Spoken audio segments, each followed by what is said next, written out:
जय हिंद दोस्तों, मैं हूं हीरा परिहार और आप देख रहे हैं सैनिक एकता चैनल पर। अगर आप नए हैं तो चैनल को जरूर सब्सक्राइब करें, वो वीडियो को लाइक करें और डाउट हो तो नीचे कमेंट्स जरूर करें। दोस्तों आज हम बात कर रहे हैं रेस्पिरेटरी सिस्टम के टॉपिक को आगे ले जाते हुए लास्ट पार्ट की बात करें, लास्ट खंड की। हमने 2 पार्ट पहले से कर चुके हैं। रेस्पिरेटरी सिस्टम के अंतर्गत आने वाले जितने भी डिजीज हैं उनको लेकर हम बातचीत कर रहे हैं, चाहे वो लंग्स से लंग डिजीज हो, हार्ट में पड़ने वाले इफेक्ट हो या अस्थमा से रिलेटेड हो, उन सब चीजों की बात कर रहे हैं। तो आज हम लास्ट पार्ट की बात कर रहे हैं। पहले मैं ऑलरेडी वीडियो बना चुका हूं, आप पुरानी वीडियो को आई बटन में क्लिक करके देख सकते हैं। एक वीडियो में एक ही आई बटन लग सकता है, बाकी का मैं कार्ड लास्ट में वीडियो खत्म होगी तो जो 2 वीडियो आपको आएंगी वो वीडियो में आपको ये पुराने पार्ट नजर आएंगे, यानी कि आप रेस्पिरेटरी, लंग्स और अस्थमा से संबंधित बीमारियों से उसके डिसेबिलिटी परसेंटेज या इंपेयरमेंट असेसमेंट के डाउट्स को क्लियर कर सकते हैं और पता कर सकते हैं कि कितना आपको मिल पाएगा। आरएमबी के टाइम पे ऐसी एक समस्या होगी या आपकी ओपिनियन में या मेडिकल डॉक्यूमेंट्स में लिखा होगा ये वाली समस्या है।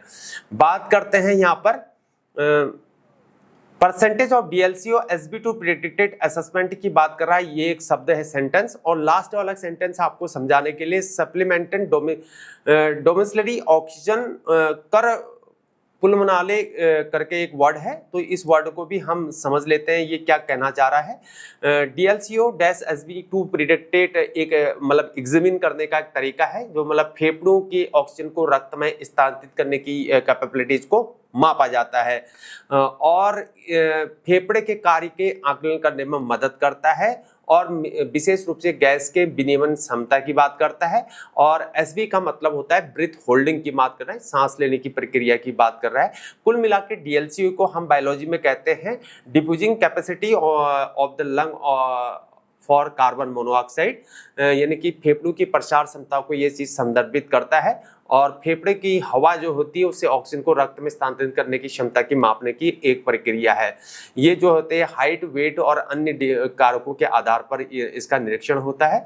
और कुल मिला के जो है डीएलसीओ ये हो गया। एक शब्द और आ रखा है इसमें, सप्लीमेंटल डोमिसलरी ऑक्सीजन, मतलब एक ऐसी चिकित्सा है मतलब यहाँ पर जो होता है, जो प्रॉब्लम पेशेंट होता है उसको बहुत ज़्यादा समस्या होती है और उसको बार बार ऑक्सीजन देने की जरूरत पड़ती है, यानी कि उसको ऑक्सीजन की बार बार जरूरत पड़ती है, यानी कि उसको सीवियर कंडीशन है और बहुत ज़्यादा समस्या है।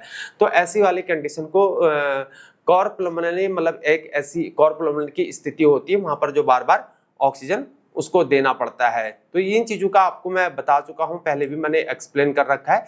अब आते हैं सीधे डिसेबिलिटी परसेंटेज और इंपेयरमेंट असेसमेंट में कितना होगा। जब 75% जो ये मापने की प्रक्रिया है डीएलसीओ, ये मापा जाएगा जब 75% के अंतराल में जब होगा प्रेडिक्टेड वैल्यू, तो वहां पर आपकी डिसेबिलिटी परसेंट या इंपेयरमेंट असेसमेंट 75% होगी। जब 60 से 74% के अंतराल में होगा तो 10% आपकी डिसेबिलिटी परसेंटेज या इंपेयरमेंट असेसमेंट होगी। जब 41 से लेके 59% तक आपके अंतराल में होगी इतना, तो 20% डिसेबिलिटी परसेंट या इंपेयरमेंट असेसमेंट होगी।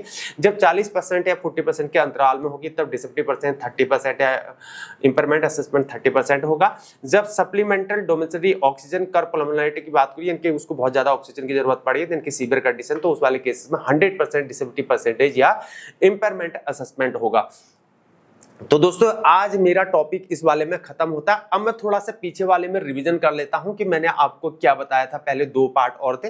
हमने स्पायरोमेट्री से मापने की प्रक्रिया बताई थी और सिंगल ब्रीथ डिफ्यूजिंग कैपेसिटी की बात करी थी, जिसमें obstructive disease only by spirometry था और परसेंटेज ऑफ एफिबियन टू प्रेडिक्टेड असेसमेंट हुआ था। उसमें जो है यहाँ पर 80% के अंतराल में प्रेडिक्टेड वैल्यू जब आती है तो 5% डिसेबिलिटी परसेंटेज होता है। जब 70 से लेकर 79% के अंतराल में आता तो 10% डिसेबिलिटी परसेंटेज या इंपेयरमेंट असेसमेंट होता है। जब 55% 50 से 59% 69 सॉरी तब होता है, तो अंतराल में होता है तो 40% डिसेबिलिटी परसेंटेज या इंपेयरमेंट असेसमेंट होता है। जब 31 से लेकर 49% के अंतराल में आपका आता है तो यहाँ पर 30% डिसेबिलिटी परसेंटेज या इंपेयरमेंट असेसमेंट होता है, जब 30% के अंतराल में आता है तो यहाँ पर 50% डिस्बिलिटी परसेंटेज या इम्पेयरमेंट असेसमेंट होता है। जब कोर पल्मोनैलिटी रिक्वायरिंग कंटिन्यूसली उसको ऑक्सीजन देने की बात करते हैं, यहाँ पर ऑक्सीजन था O2 करके लिखा था तो मैंने उसको 02 कॉल कर दिया था।